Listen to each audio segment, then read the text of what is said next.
Shalom. First and foremost, Kwahala, Yahweh Bashem, Yahushua Bashem, Rakwakadash. Double honors to the head apostles of Great Millstone, and Shalom to the Yakim out there in the highways and byways, doing this work sincerely, diligently, and faithfully, through the spirit and power of our Lord Yahweh Bashem, Yahushua. So I want to talk about this topic. It's going to be called, who the world ignorantly calls Jesus Christ was a black man. Get over it. Because, when we're out there on the highways and byways, when we're, converting with people, concerning the Lord and his description. And most likely when we bring out the scripture here, I'm gonna get into the let me just get into the scripture here about, the Lord. This is the book of Revelations chapter 1 verse 13. And it reads, "And in the midst of the seven candlesticks, one like unto the Son of Man, clothed with a garment down to the foot, with the girt and paps, and a girt about the paps for the golden girdle. His heads and his hairs were white like wool." And what nation of people on this earth has woolly hair? So-called black people. They're the nation on this planet that has woolly hair. The woolly texture of their hair. So-called Negroes. The tribe of Levi and Benjamin, to say the southern tribe, the southern kingdom, which consists of Judah, Benjamin, and Levi. So-called Negroes, West Indians and Haitians.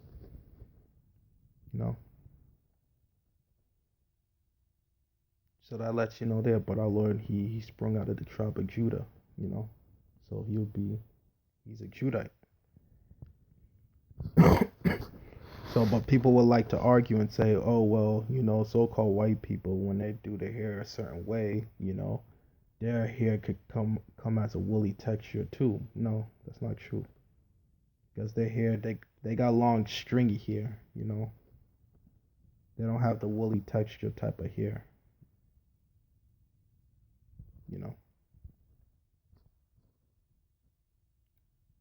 So reading on.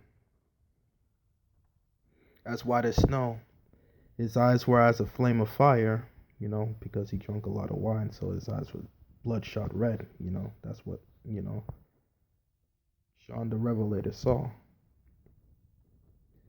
"And his feet," and this is the point here, "and his feet like unto fine brass, as if they were burned in a furnace." So when we get to this part of the scripture, going into the description on how, the Lord looked like, who is Yahushua, his description on how he looked, people will argue and say, well, he was walking on the ground when he was here upon the earth, and that's why his foot got dirty, which is the most stupidest, retarded, ridiculous statement ever to be said, and these are the type of people that would like to say this. You hear this, when people come up and they like, oh well, he was walking on the ground, and all the mud and the stuff where he was walking had turned his feet brown, which is stupid, because at this point here in the scripture now, when John the Revelator is looking at the Lord, the Lord is already in the spiritual realm. So you mean to tell me, are you going to tell me that the Lord is up in the spiritual realm walking on dirt and mud and his feet is just brown like that? Absolutely not. Makes no sense. It's retarded. It's retarded. Like, the stupidity of people these days is just unbelievable, when they make stupid, dumb comments like that. But they will have us to believe this nonsense.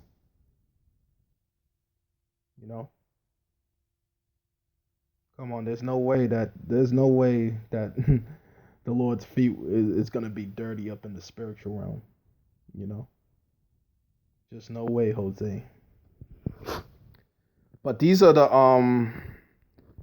kind of talking points that you will hear from people when you're dealing with them. Out there on the highways and byways, or maybe you may be dealing with somebody. When you're out in the world about. And the topic comes up.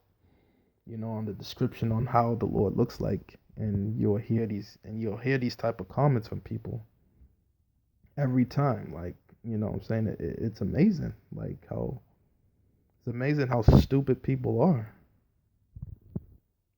So, well, this is what we got to bring out, because we're defenders of the gospel. We're defenders of the truth, and whether you like it or not, the truth is the truth. Because here it is, you have icons over there all around the world, of us, of us ruling, and you have depictions of the Lord on his true, on who he really looks. you know so how do you get around those? How do you get around those artifacts or those histories? you know but it's only here in America where people are just stupefied as all hell. you know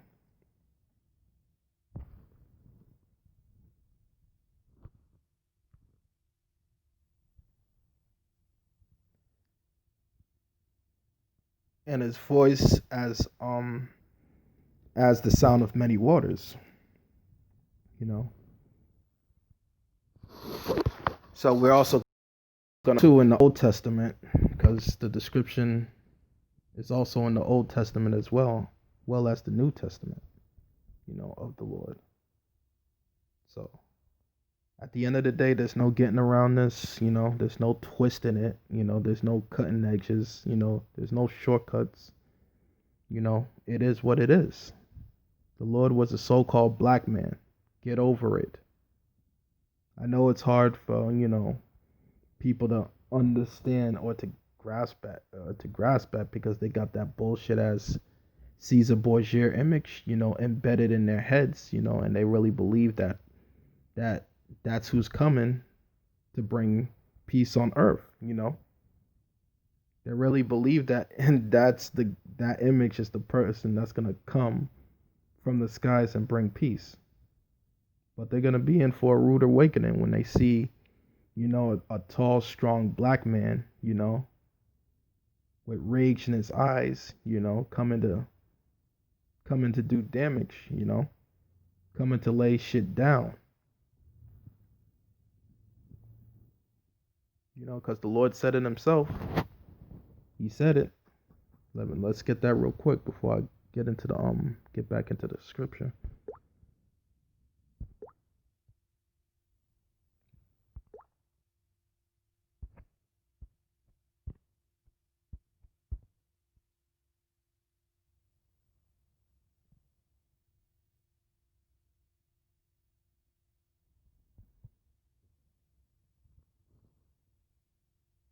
So this is the book of Matthew, chapter 10, verse 34.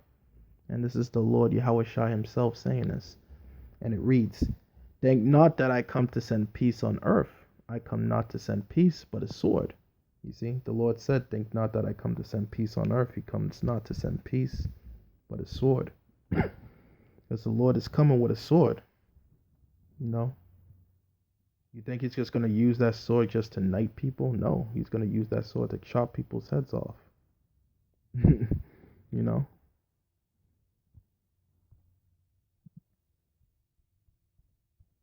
So, but that image of, who the world English called Jesus Christ, that Caesar Borgia image, Renaissance art, image, people really believe that's who's coming to this earth. And this is why people don't fear the Lord. This is why people have no fear of the Lord, because they see that soft, pussified image, of God is all love and love this, and he's coming to bring love, and it's gonna be all about love, a love coalition. No, like this is the stupidity of Christians, you know. They just don't have no idea. They just the stupidest stupefied people on the earth.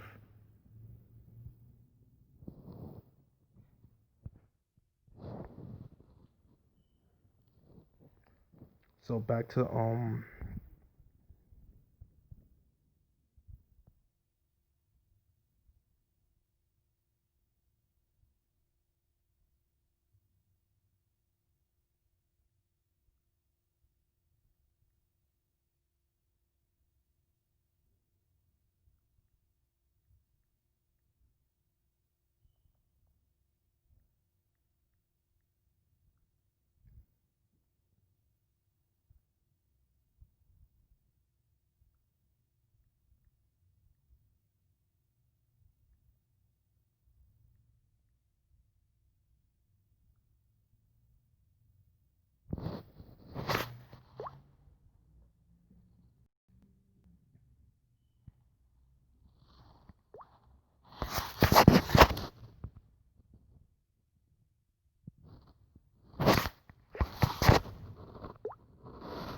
yeah. So this is the book of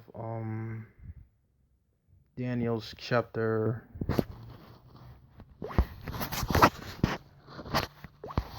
So like yeah.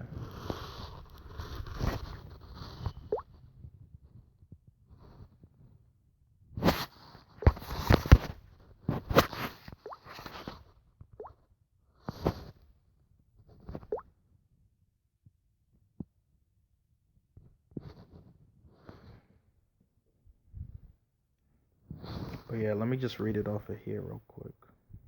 The phone is kind of acting up right now. So this is the book of Daniel's chapter 10, verse 6, and it reads, his body also like the burly, and his face as the appearance of lightning, and his eyes as the lamps of fire, and his arms and his feet like in color to polished brass, and the voice of his words were like the voice of a multitude. You know. So there you go. Is the description is here in the Old Testament in the book of Daniel, chapter 10, verse 6, and also in the New Testament. So this time, but in the book of Daniel, chapter 10, verse 6, it's talk about his arms and his feet. He has colored as the polished brass. And what is brass? Is a dark brown color. You know? So it's talking about his arms and his feet. So what are people gonna say now? Are they gonna say, well, the Lord had dumped his hand in mud, and that's just how the mud got all over his arms, and that's why it's description. It's just a bunch of stupid shit. Like people like to spew out of their mouth. This is how stupid people are, and it's just amazing. Like, and they want to talk about, oh, color don't matter, it doesn't matter. Well, it does matter. Because if it didn't matter, why is it in the scripture? Why is it there? You gotta ask yourself that question. If color didn't matter, if the Lord's appearance and his description did not matter, why is it recorded in the scripture? You know. So, with that, I want to give all praises to Yahweh Bashim Yahushai, Bashim Rakwak Kadash, double on state apostles of Great Millstone, Shalom to the Yakim, out there on the highways and byways doing this work, So, the Lord, who the world ignorantly calls Jesus Christ, is a so-called black man. Get over it.